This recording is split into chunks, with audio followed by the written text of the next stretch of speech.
మానవ జీవన పరిణామంలో మనిషి ఎప్పుడూ ప్రకృతితో యుద్ధం చేస్తూనే ఉంటాడు. ప్రకృతిని గెలవాలని తాపత్రయపడుతూనే ఉంటాడు. పరిశోధనలు చేస్తాడు, ప్రయోగాలు చేస్తాడు, టెక్నాలజీ కనుక్కుంటాడు, అంతర్జాలాన్ని కనుక్కుంటాడు, అంతరిక్షంలోకి వెళ్తాడు.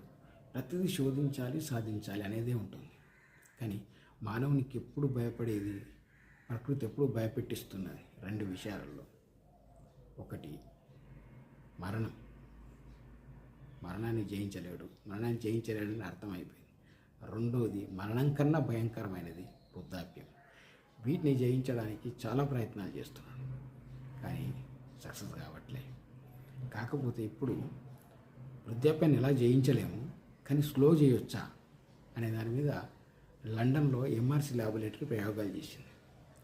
ఎలకల మీద చేసిన ప్రయోగము సక్సెస్ అయింది, కానీ మానవుల మీద చేసే ప్రయోగం సక్సెస్ అవుతా లేదా చూడాలి.